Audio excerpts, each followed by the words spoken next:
Why change your appearance? Because I don't want to be identified anymore.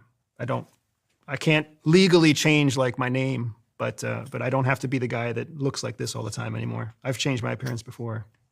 Well, I imagine it was your job, right? But you have a YouTube channel. You do a lot of sort of public education. So you're going to shut down the YouTube channel and all those things? No, I think what I'm probably going to do is only start serving my audience. Like right now, I do a lot of serving other audiences. That's why I love contributing to your show. I love contributing to other shows. But you know what I've found is that civic breakdown.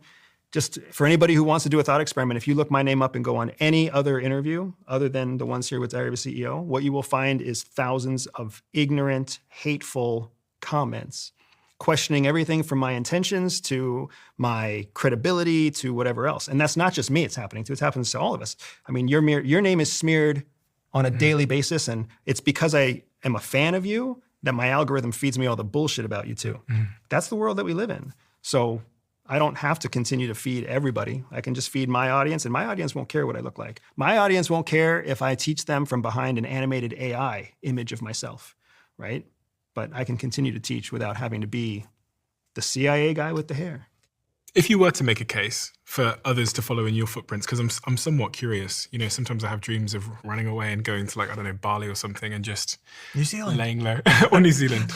What would that case be to someone like me or to anyone listening as to why they should maybe consider getting out of this very polarized, algorithm-driven reality that we live in? I mean, you can get out of the polarized algorithm without leaving your house, right? It just takes a little bit of practice for your own information security, for your own information kind of insulation. But the case that I would make for really radically changing your life if you're an American citizen is understand that the United States is a country of decreasing influence around the world. And in many ways, the actions that we've been taking recently are to try to rapidly expand our influence again. But we are declining in influence, and we should be. We should be. Our strategy post-World War II was to become the world's bully and to benefit off of all the economic benefits that come from being the world's weapons supplier, financial tools supplier, medical supplier. Like we wanted that benefit.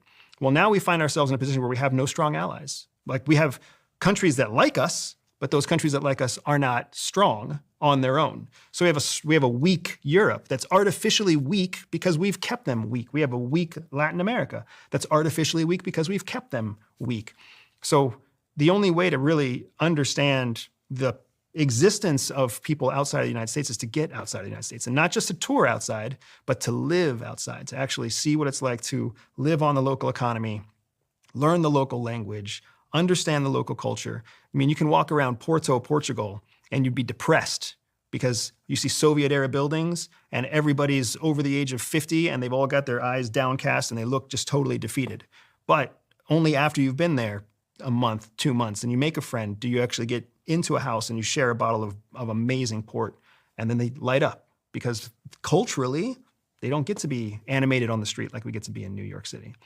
And if you only live in the United States, you have a perverted view of what the rest of the world looks like. And you have to get outside of the United States to really appreciate what you have inside of the United States. So you got to get the fuck out to understand what you're fighting for back at home. All the people who are here who are just spouting nationalistic drivel, they don't have any idea what they're actually fighting for.